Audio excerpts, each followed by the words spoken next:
أشهد أن محمد رسول الله۔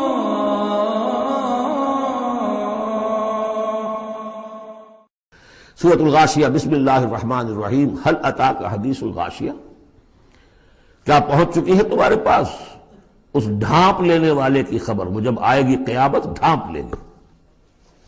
وجوہ یومئذ خاشعہ، یہ مضمون دیکھیے سورہ قیامت میں بھی آیا تھا۔ وجوہ یومئذ ناظرۃ الی ربہا ناظرہ ووجوہ یومئذ باسرۃ تظن ان یفعل بہا فاقرہ۔ پھر سورہ عبس میں آ چکا ہے وجوہ یومئذ مسفرۃ ضاحکۃ مستبشرہ ووجوہ یومئذ علیہا غبرۃ ترہقہا قطرہ۔ یہاں دیکھیے وجوہ یومئذ خاشعہ، بہت سے چہرے اس دن ہوں گے ذلیل ہوئے ہوئے، دبے ہوئے، جھکے ہوئے۔ عاملۃ ناصبہ، ایسے کہ جیسے بڑی کوئی مشقت جھیلی ہے، اس کا تکان کے اثرات ہیں، ایگزاسٹڈ ہے۔ تصلیٰ نارا حامیہ، وہ داخل ہوں گے ایک تپتی ہوئی آگ میں، دہتی ہوئی آگ میں۔ تسقیٰ من عین آنیہ، انہیں پلایا جائے گا وہ پانی کے جو کھولتا ہوا ہوگا، ایک ایسا چشمہ جس کا پانی کھولتا ہوا ہوگا۔ لیس لہم طعام الا من ضریع، نہیں ہوگا ان کے لیے کھانے کے لیے غذا مگر جھاڑ کانٹوں والا، کانٹوں والی جھاڑیاں، یا وہ زقوم جس کا ذکر پہلے ہو چکا ہے۔ لا یسمن ولا یغنی من جوع، نہ تو وہ موٹا کرے اور نہ وہ بھوک ہی کو مٹائے۔ یعنی یہ کہ کھانے کے دو ہی فائدے ہوتے ہیں، آپ کے جسم کو تقویت حاصل ہو، یا یہ کہ کم سے کم بھوک کا احساس تو ختم ہو جائے، ان دونوں میں سے کوئی شے نہیں ہوگی۔ اب اس کے برعکس وجوہ یومئذ ناعمہ، بہت سے چہرے ہوں گے اس روز تر و تازہ، جیسے کہ ناز و نام میں پلے ہوئے لوگ ہوتے ہیں ان کے چہرے۔ لسعیہا راضیہ، وہ اپنی سعی اور جو بھی انہوں نے دنیا میں محنت کی تھی اور اس کے جو بھی انہوں نے مشقت کی تھی، اثار و قربانی کا معاملہ کیا تھا، اس کا جو نتیجہ ان کے سامنے آئے گا اس سے راضی ہوں گے۔ لسعیہا، یہ انہی کی کوشش تھی، محنت تھی، لیکن آج اللہ نے قبول فرما لی۔ اولئک کان سعیہم مشکورا، وہ لوگ ہوں گے کہ جن کی سعی جو ہے اللہ تعالیٰ کے یہاں مقبول ہو جائے گی تو وہ راضی ہوں گے۔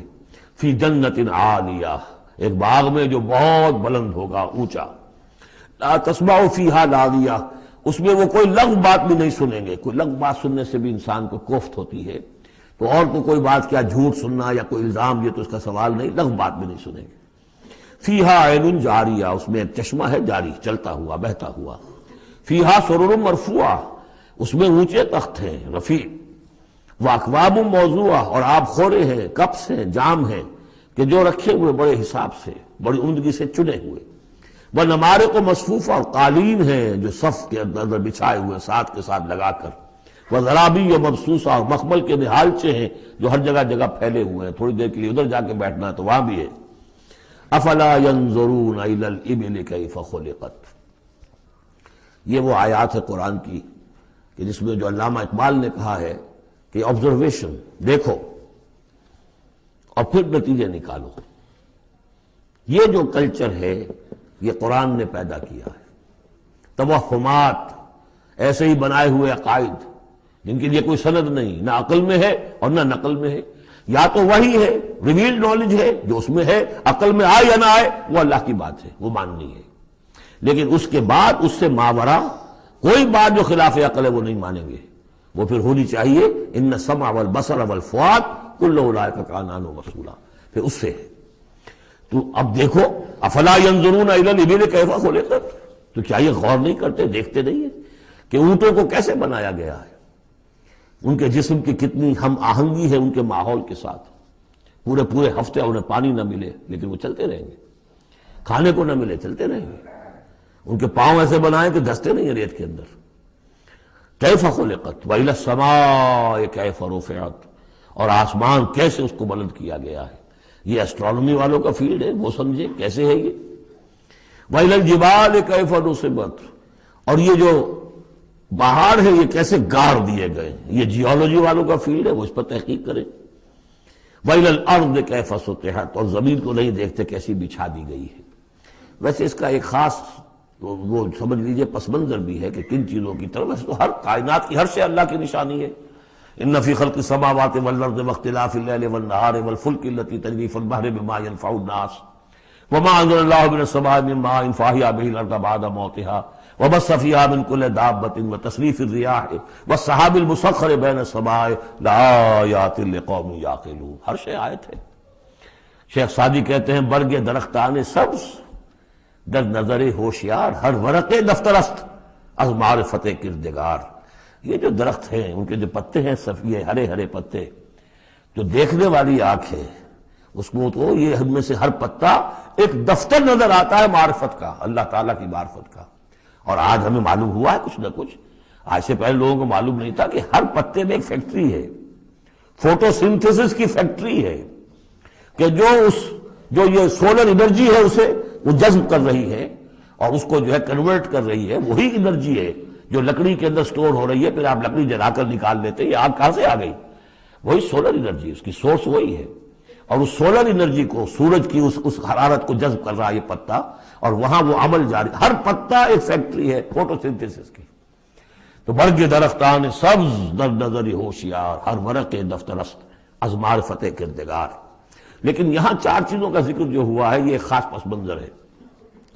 آپ کو معلوم ہے کہ ان لوگوں کے جو پہلے مخاطب تھے قرآن کے، ان کی زندگی گزرتی تھی سفروں میں، لیلۃ الشتاء والصیف. اور سارا یہ حجاز کا علاقہ تھا. جب یہ چلتے تھے تو چلتے ہوئے کیا چیز ہے؟ اونٹ پر تو سوار ہیں، اوپر آسمان ہے، دانے بائیں پہاڑ ہے، نیچے زمین ہے.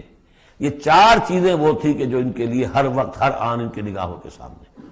دیکھتے تو تم ہو، لیکن یہ حیوانوں کا سا دیکھنا دیکھ رہے ہو تم. یہ تو اونٹ نے بھی دیکھ لیا کہ اوپر آسمان ہے نیچے زمین ہے اور ادھر پہاڑ ہے ادھر پہاڑ ہے. یہ تو اس نے بھی دیکھ لیا. تم نے کیا دیکھا؟ دم چیز پیام شریدی نہ شنیدی در خاک تو یک جلوہ آمیخت نہ دیدی.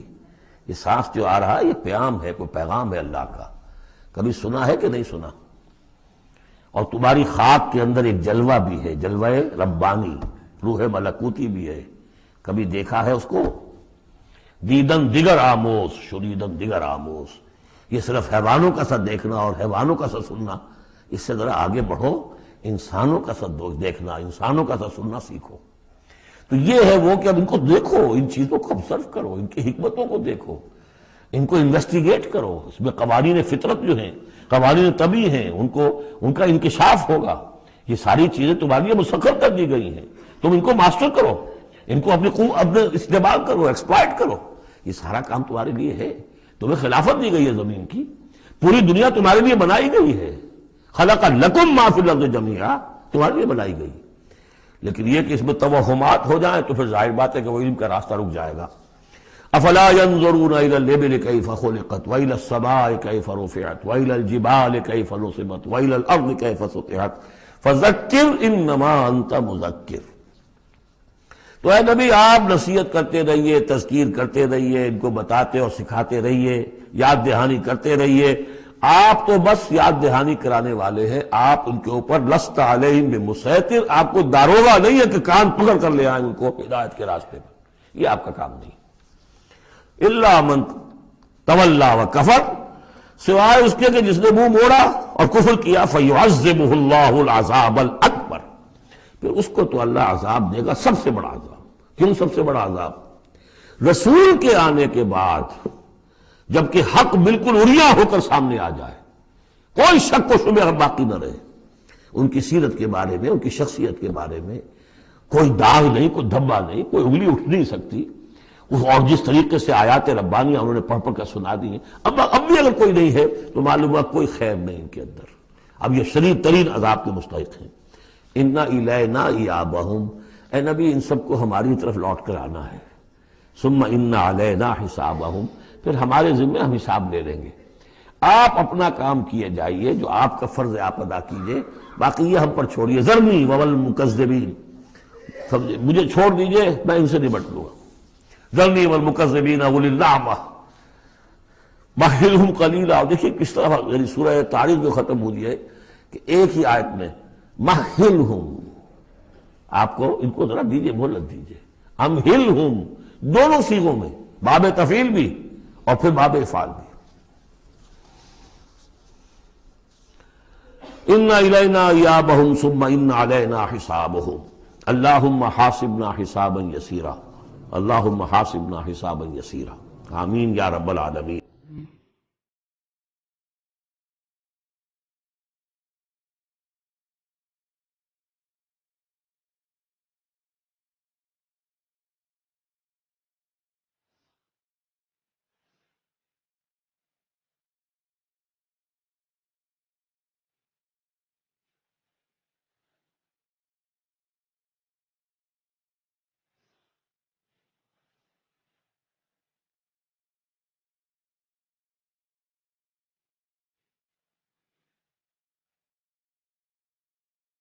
مولاي